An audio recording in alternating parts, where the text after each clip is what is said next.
In the opening scene, a young black man named Andre walks alone at night through a perfectly manicured suburban street. A little sports car pulls up and starts slowly tracking him. Andre gets spooked, says, "Fuck this shit," and changes directions to briskly walk back the way he came. When he turns to see what the car did, he sees it's parked where it was, but the door is open. Out of nowhere, a man in a medieval helmet attacks Andre, renders him unconscious, and drags his body to the car. Morning, Rose arrives at her photographer boyfriend Chris's apartment with pastries and coffee. They're getting ready to go away for the weekend to visit her family, and he's concerned that they don't know she's dating a black guy. She assures him that, while they will likely say some stupid things, they are incredibly progressive. Her dad would have even voted for Obama a third time if he could have. Chris asks if he's the only black guy she's ever dated, and she says he is, but she's confident that her parents will be totally cool. On the ride to her parents' home, Chris goes for a cigarette, but Rose takes it and throws it out the window, warning that her parents would hate that she dates a smoker. Chris calls his buddy Rod, a TSA agent at the local airport, and reminds him to take care of his dog and not to feed him people food. Rod, disapproving of Chris dating a white woman, scolds him and says visiting the white folk is terrible. While deep in conversation and not paying attention to the road, a deer darts out in front of the car and is hit. They pull over to investigate and call the police, who ask what they're doing in the area. Rose tells them that they're visiting her family, who live nearby. The officer asks to see Chris's ID, but Rose steps in and says that because he wasn't driving, there's no need for that. The officer lets them go, and Chris tells Rose that it was hot how she stood up for him against the racist policeman. Chris and Rose arrive at her parents' home. Her father, Dean Armitage, is a pleasant neurosurgeon. He tells Chris that he would have voted for Obama a third time if he could have. Her mother, Missy, is a strangely cold hypnotherapist. She offers to cure Chris's nicotine addiction through hypnosis, but he doesn't feel cool with people tooling around in his head. The Armitages also has two on-site black helpers, Walter, the groundskeeper, and Georgina, the maid/housekeeper. Missy stirs her tea and lightly taps her spoon against the teacup 3 times. Missy asks about Chris's parents, and Chris claims that his father left when he was young and his mother died after being hit by a car when he was 11. The Armitages tell Rose that they're having their big party tomorrow. She's surprised, and they remind her that it's the same day every year. Rose's brother Jeremy arrives. He's an aggressive, spoiled rich kid. That night at dinner, a drunk Jeremy starts talking to Chris about MMA fighting, saying that Chris would be a natural because he comes from hardy stock. He wants to spar, but Chris says he has rules about play fighting with drunks. Dean and Missy tell Jeremy that maybe it's time for him to go to bed. Chris and Rose retire to their room, where she apologizes to her family, and they go to sleep. In the middle of the night, Chris gets up and decides to sneak out for a cigarette. While outside, he sees something in the distance charging at him. It's Walter. He heads straight for Chris but makes a sharp turn at the last moment and runs off in another direction. Inside the house, Georgina is staring out a window, and it turns out she's looking at her own reflection, not Chris. She adjusts her hair, and Chris decides to head back inside. Before Chris can return to his room, Missy startles him by turning on a light. She says smoking is a bad habit and offers to help him quit again. He sits but mocks the notion of hypnotism, unaware that she is slowly hypnotizing him, using her teaspoon as a focus object. She takes him back to the night his mom died when he was 11. He tells her that his mother didn't come home from work. He was too scared to do anything, like call the police, that would make it real, so he just sat watching TV, nervously digging his nails into his bedposts. Present-day Chris is doing the same thing, digging his nails into the arms of the chair. She taps her teacup with her spoon 3 times and tells him to sink. 11-year-old Chris sinks into his bed, while present-day Chris sinks into blackness, seeing himself and Missy far above. His consciousness has left his body, which is paralyzed in the chair. Chris tells Rose that he thinks her mom hypnotized him last night. He has vague recollections of the evening. The Armitages' wealthy friends arrive for the big party. It's mostly older white people who say many inappropriate things to Chris. When Chris returns to mingling with the guests, he discovers another black guy.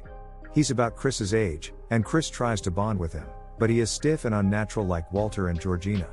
But something about him seems familiar to Chris. Chris decides to check in with Rod again and finds his phone unplugged. He plugs it in, calls Rod, and tells him everything that's been happening. Rod warns him that white people love to have sex slaves, and he needs to get out of there. Rose finds Chris, and he tells her how weird everything is and that his phone is unplugged again. She tells him he's just being paranoid because he's uncomfortable. He agrees, and she leaves. Rod tells Chris to take a picture of the black guy, and he will see if he remembers him. As Chris is about to leave, he's blocked by Georgina, who apologizes for unplugging his cellular phone. She lifts it up while dusting the nightstand, and when it comes unplugged, she doesn't want to mess with it further. He says it's okay and didn't mean to rat her out. She doesn't understand. So he clarifies that he didn't mean to get her in trouble. She gets super weird and lets out a single tear while telling him that the Armitages treat her like family. Chris goes outside and tries to take the familiar black man's picture with his cell phone discreetly but has forgotten to turn off the flash. As soon as his phone flashes, the man changes. He goes from overly prim and proper to raving. His nose starts bleeding, and he jumps at Chris, telling him, "Get out. Get the fuck out while you still can." Rose is freaked out now too. She asks her dad what happened, and he explains that the flash just caused the man to have a seizure. The man comes out and apologizes for upsetting everyone and says he must return home. Chris and Rose go for a walk, and Chris tells her that he's sure he recognized the guy and that something strange is happening. She agreed by saying it did not seem like a seizure. Chris says he'd like to go home now and Rose reluctantly agrees. She says she will make up something to tell her parents. Dean holds a silent auction at home with his guests, who hold up bingo cards to bid. Next to him is a picture of Chris, and Jim Hudson wins the auction. The other guests all go home. Chris goes to pack his belongings and gets a call from Rod, who tells him that the guy in the picture is a guy they knew named Dre, who used to work at a movie theater but went missing some weeks ago. The phone battery dies, and Chris notices that the closet door is open. He looks inside and finds a box filled with photos of Rose posed romantically with many other black guys. There are also photos of her with Walter and Georgina, who don't resemble the robotic versions Chris has met. Chris isn't the first black guy Rose has been with. Rose returns, and Chris says he needs the keys to put their bags in the car. She looks for them in her purse as they make their way out of the house. Suddenly, Jeremy appears, blocking the front door. Dean and Missy are there too. Jeremy attacks Chris. Dean yells, and Missy clinks the teaspoon on her glass, causing Chris to sink again into the dark void. Meanwhile, Rod keeps trying to call Chris, but it goes straight to voicemail. He looks up at the picture of the guy in the photo and sees that he went missing some time ago, so he goes to the police. He tells a female officer that white folk kidnapped his boy to be a sex slave, just like the missing guy in the picture. She calls in 2 more officers to listen to Rod's story. When he finishes, they all burst out laughing. Nobody will take him seriously. Chris wakes up to find himself strapped to a chair in front of a mounted deer head and an old TV set. He watches a video made by Dean's father that talks about immortality. The teacup and spoon appear on the screen again. Ting ting ting, and he's out. Rod tries Chris's phone again, and Rose answers. She lies by saying that Chris left 2 days ago and she's concerned about his whereabouts too. She claims that he left in a taxi or maybe an Uber. Rod tells her that he went to the police, and she seems concerned. He realizes that something is wrong. Chris wakes up, and Jim Hudson, a blind man that met Chris at the party earlier, is on the screen. He tells Chris that they're going to swap brains. What he really wants is to be able to see the world through Chris's eyes. Dean has perfected neurosurgery to make this all possible. And Missy hypnotizes the body donors to prepare them for the procedure. He will continue existing in the dark void but can continue as a passenger. Jeremy goes down the hall. We see they are in the basement of the house and finds Chris unconscious. He takes off his restraints and gets an IV ready.